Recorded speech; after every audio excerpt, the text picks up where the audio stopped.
Assalamualaikum warahmatullahi wabarakatuh. Saat ini kita akan belajar mengenai cara mengolah data dari statistik deskriptif. Nah, data tanpa deskripsi ibarat peta tanpa kompas. Nah, statistik deskriptif merupakan salah satu metode statistik yang digunakan untuk menyajikan suatu data. Saat ini kita akan mengolah data pengunjung mall yang bersumber pada Kaggle, di mana tujuannya untuk mengetahui segmentasi pasarnya. Nah, yang pertama untuk kita mengolah data tersebut, kita harus tahu tiga indikator utamanya, yakni usia, pendapatan tahunan sebagai X2-nya, dan pengeluaran. Nah, yang akan kita tahu nantinya yakni median, modus, dan lainnya. Setelah itu, apabila data sudah tersedia hingga 100 data, maka kita untuk mengolah mediannya kita masukkan rumusnya, yakni average dari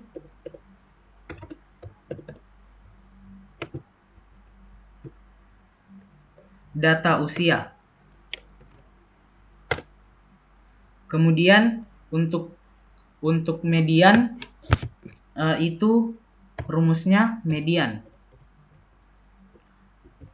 Lalu kita blok bagian usia.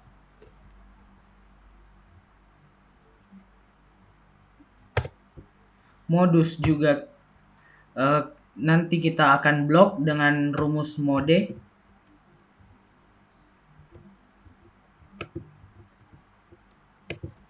Lalu kita blok. Terus kuartil dengan rumus kuartil.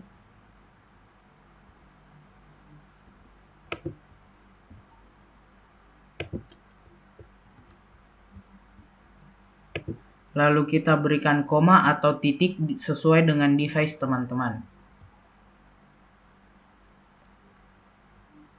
Nah, di sini untuk kuartil pertama yakni kuartil 25. Begitupun juga untuk kuartil 50 dan 75.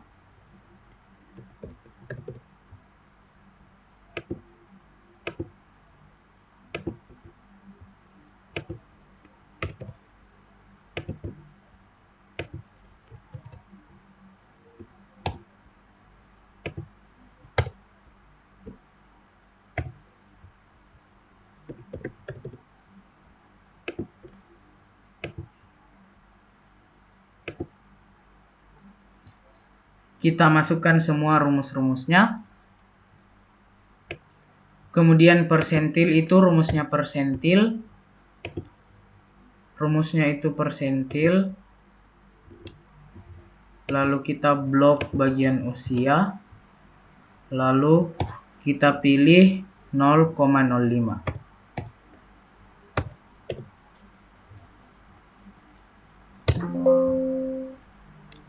Ini terjadi kesalahan karena ada kesalahan fungsi, jadi kita ulang.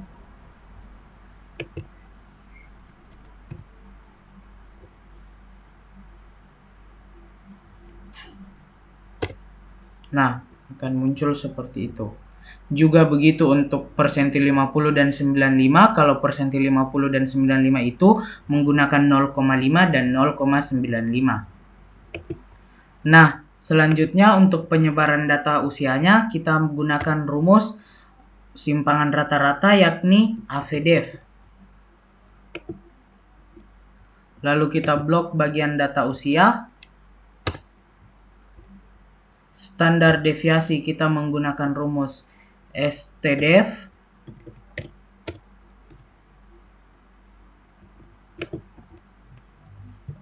Kita blok juga.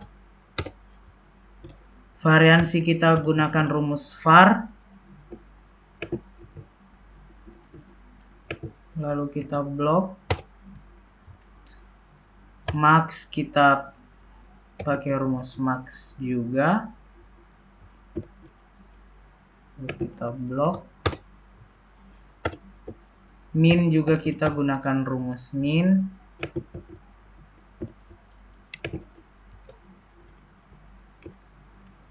Nah, terus untuk range dari penyebaran data usianya itu kita kurangkan nilai max dikurang dengan nilai min.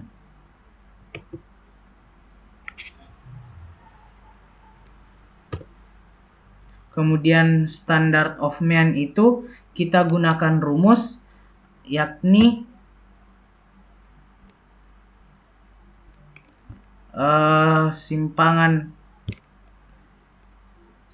simpangan rata-rata dibagi dengan SQRT atau akar dari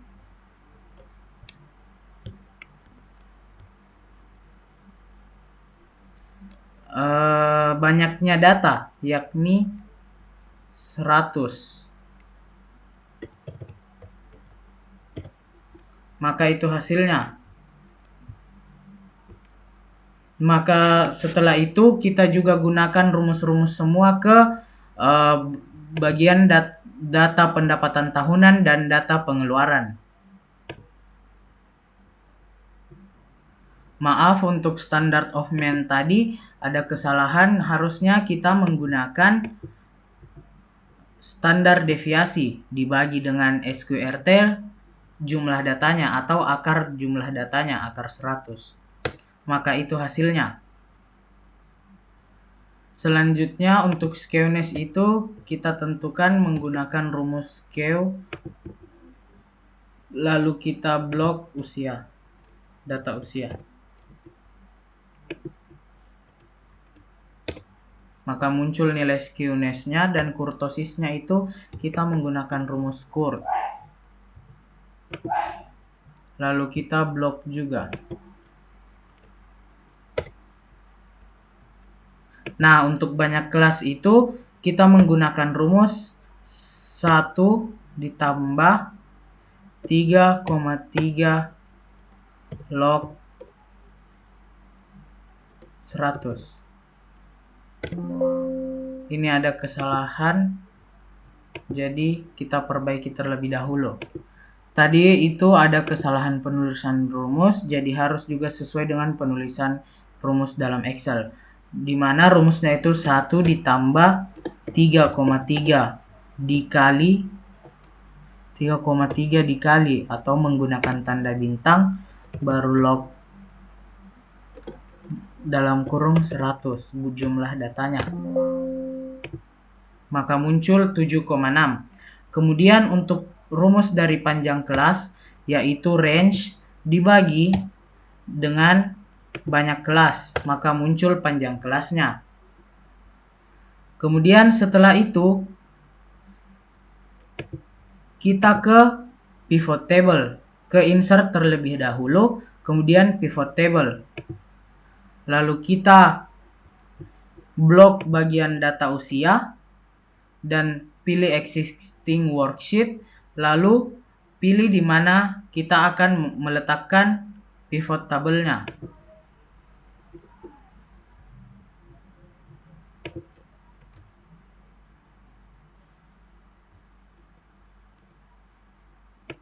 Ini kita pilih di sini.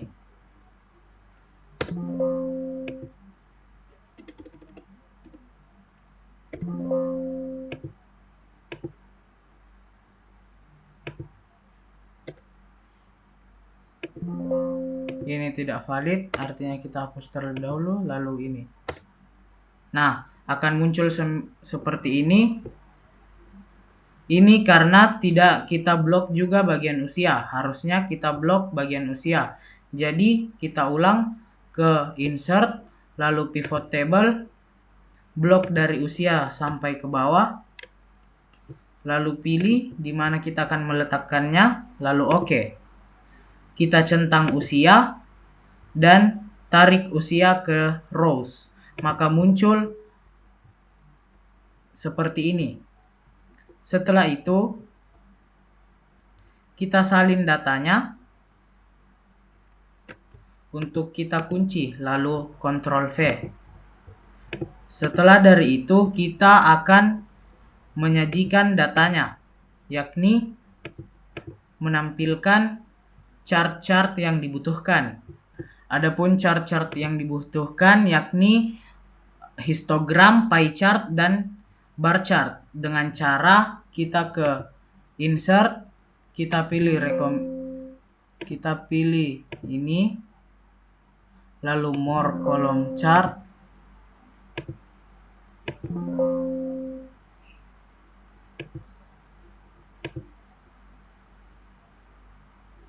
Kita blok terlebih dahulu, lalu ke recommended chart, baru all chart. Kita pilih ke histogram terlebih dahulu. Nah, lalu kita pilih ini. Oke, maka muncul hasil histogramnya. Selanjutnya kita blok lagi, kita ke insert, recommended chart, all chart, pie chart, maka muncul seperti ini. Maka muncul pie chartnya. Kemudian kita ke insert lagi, recommended chart, lalu ke bar chart. Kita pilih sesuai yang ditentukan, yakni seperti ini misalnya. Lalu oke, maka muncul bar chartnya. Tapi ini tidak terlalu kelihatan karena banyak kelasnya di sini sangat panjang dan jumlah datanya. Maka seperti ini kita lakukan ke semua pengolahan datanya, yakni pendapatan tahunan dan pengeluaran. Nah, selanjutnya apabila kita sudah menggunakan cara-cara seperti tadi untuk pendapatan tahunan dan data pengeluaran, maka kita sudah dapat menyajikan data-data tersebut ke dalam bentuk chart, yakni histogram, pie chart, dan bar chart. Sekian. Wassalamualaikum warahmatullahi wabarakatuh.